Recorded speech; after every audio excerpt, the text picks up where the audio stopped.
Have you ever felt like your energy is fading and your motivation disappears before lunchtime? What if that's not just age, but the result of habits that can be changed? Today, we're going to talk about 5 common mistakes that quietly drain male vitality after 60, making us feel less energetic, less confident, and less like ourselves. You might not even realize you're doing them, but the good news is each one can be corrected starting today. And no, this isn't about fancy medications or miracle cures. It's about paying attention to your body and giving yourself the care you truly deserve. Let's start with a simple truth most men overlook after 60. If your morning begins in a chair, chances are your whole day stays there. I've worked with older men for over 20 years, and one pattern comes up again and again. They wake up, sit down to eat, and somehow never quite get up. The body follows that signal. Blood flow stays slow, your lungs don't open up fully, and testosterone production, which should naturally increase in the morning, stays flat. The result? You feel sluggish by mid-morning, a little foggy, maybe even a little down. Not because something's wrong with you, but because your body hasn't been gently told, hey, we're awake, let's live today. I remember Frank, a 72-year-old former truck driver from Iowa, came to me saying, "Now, Doc, I don't get it. I'm sleeping enough, eating okay, but I just feel like I'm stuck in first gear." Frank's routine was classic. He'd get up at 6:30, go straight to the kitchen, make eggs and toast, then sit down and watch the news. By the time the clock hit 10 a.m., he already felt like lying back down. When I asked him if he moved at all in the morning, even just a walk around the living room, he looked surprised. "I mean, I don't go for a walk till later, but I guess not really." He wasn't lazy, he just didn't realize. His body needed a signal to start the engine. Another client, Gerald, 68, from Arizona, had the same pattern. He told me he used to walk his dog first thing in the morning before the dog passed, and back then he felt sharp and ready by 9 a.m.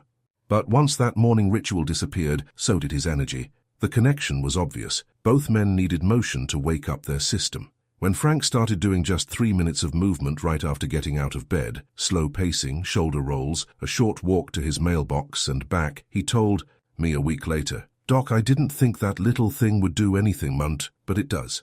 I feel like I come online faster." One of the simplest ways to kickstart your day is this. Before breakfast, give your body a signal that it's time.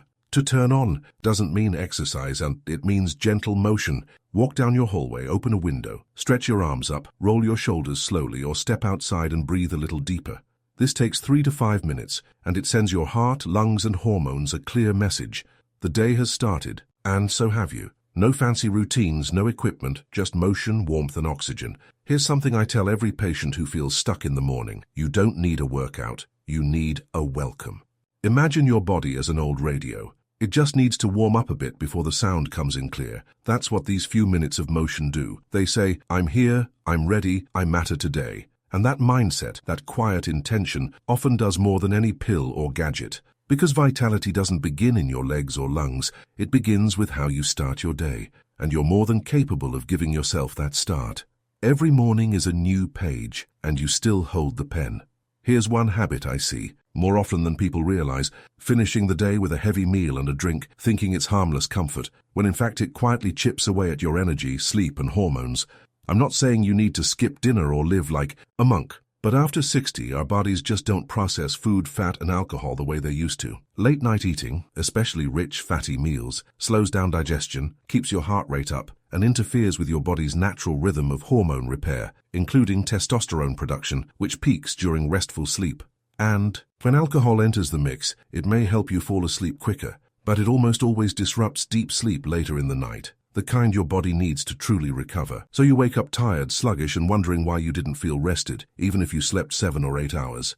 I think a lot about George, one of my longtime clients. He's 68, retired from working as a contractor in Indiana, and he told me how excited he was to finally slow down and enjoy life on his own terms. Part of that for him meant letting go of strict routines. Most nights he'd cook up something comforting, bacon, cheesy potatoes, bread with butter, and settle in with 2 or 3 beers to watch a game. It felt good at first, but after a few months, George started complaining about waking up at 3 or 4 a.m. and not being able to fall back asleep. Then came the low mood and then a complete lack of interest in intimacy, which really bothered him. "I thought I was just getting old," he told me, but when we started tracking his evenings, the pattern was clear. That combination of fat-heavy dinners and regular alcohol was wrecking his sleep and hormone cycles. We worked together to make some changes: lighter dinners, no alcohol after 7 p.m., and just one beer max on most nights. Within 2 weeks, George called me and said, "I didn't think something so small could make such a big difference, but I actually wake up with energy now, like my old self's back." One of the easiest and most effective shifts you can make is this: eat lighter in the evening and give your body time to wind down before bed. Aim to finish dinner by 7 to 1 p.m. and keep it simple: grilled chicken, soft scrambled eggs, or lentil soup. Skip the creamy sauces and fried stuff. If you like a drink, enjoy it with lunch instead of dinner. And right before bed, have a warm cup of water with lemon or a calming tea like chamomile. It helps your body rest and supports natural hormone balance. Your body is smart, but it needs you to work with it, not against it. Think of your digestion and recovery like a team of night workers. If you overload them, they can't finish the job. But if you let them focus, they'll repair, restore, and return the next morning with energy and clarity. You deserve that kind of rest. You don't need to give up everything, just adjust when and how you treat yourself. And the difference, trust me, will feel bigger than you expect. Here's something that doesn't show up on lab results but affects almost every man I work with after 60, keeping emotions bottled up and thinking silence equals strength. As we age, we often try to stay calm for others, to avoid burdening our families, to just carry on quietly.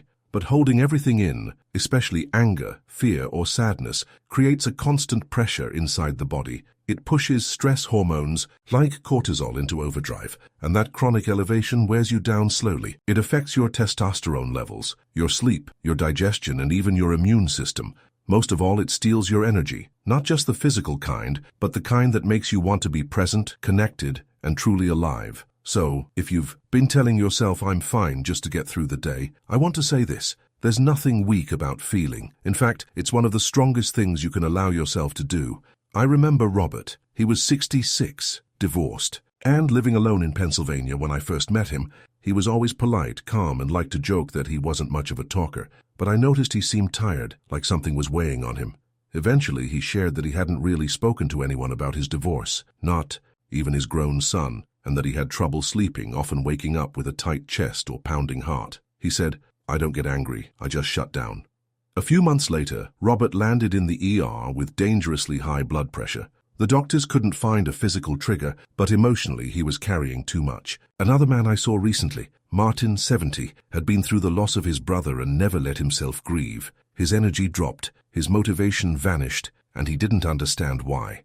When we finally talked about what he was holding in, he said it felt like he'd taken a breath for the first time in months. Neither man needed medication. They needed a safe way to feel again. And when they gave themselves permission to do that, their health began to turn around. What often helps, and it doesn't take much, is finding a release valve for your emotional pressure. Some men take a short walk every evening and talk out loud to themselves just to hear their own thoughts. Others find comfort in calling a friend or writing in a small notebook at night. Even just sitting down and asking yourself, "What am I actually feeling right now?" can shift something. The key is giving yourself permission, not to fix everything, but to let it out even a little. You don't have to carry everything in silence to be respected.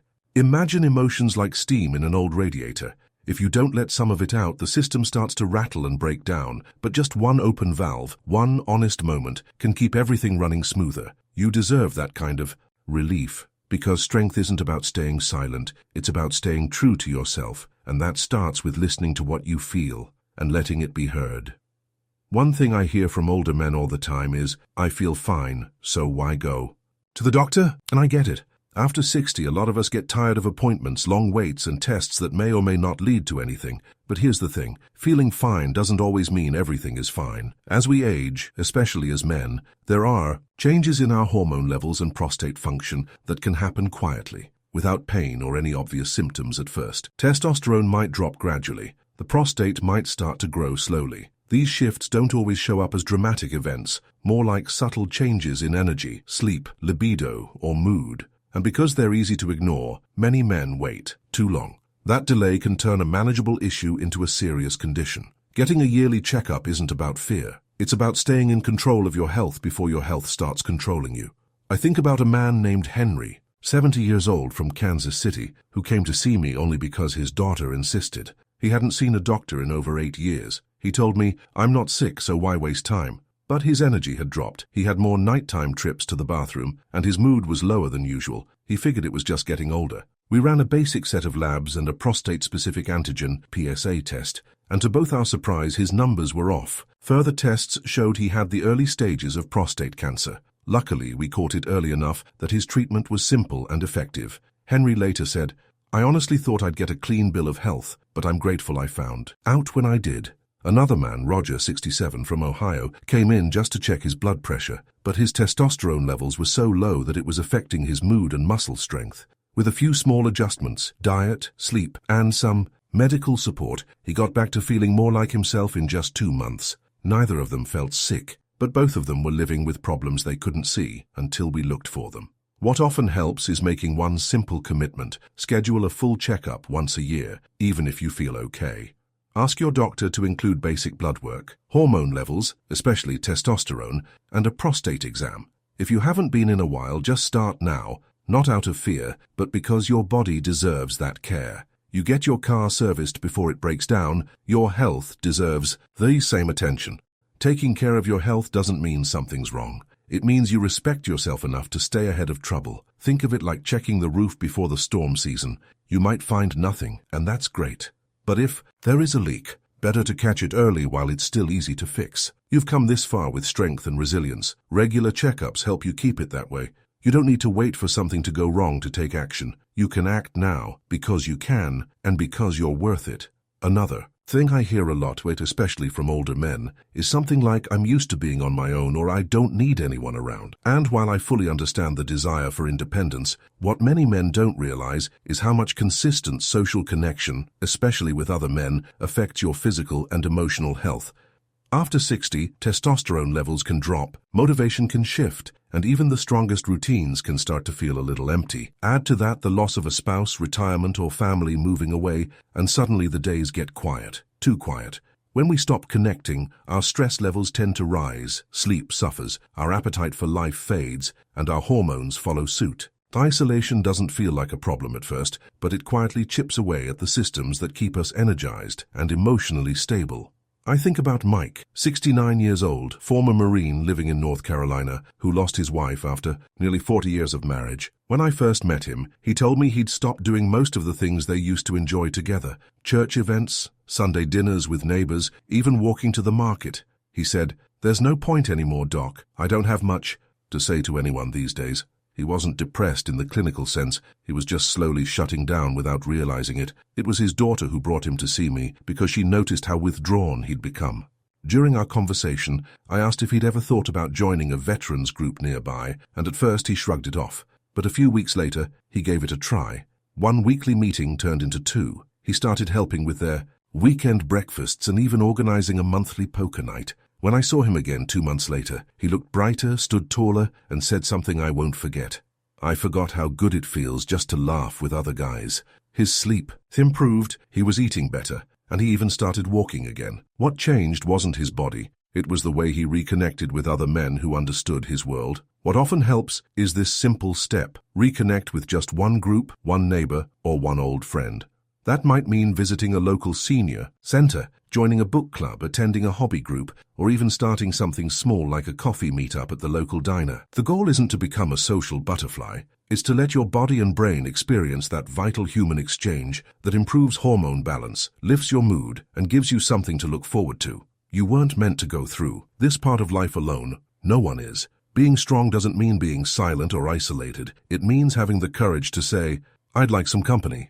Think of your mind like a fire. It stays warm longer when there's another flame nearby. Just one conversation a week can be enough to keep your spark going, and you deserve that spark. You really do. Let us know in the comments which of these mistakes felt familiar to you, and what small change are you willing to try starting tomorrow. Subscribe to the channel, tap the bell, and get warm, simple tips every day to support your health and energy. And most importantly, you're not alone. You're stronger than you think, and life keeps going, and as long as you're willing to take it by the hand,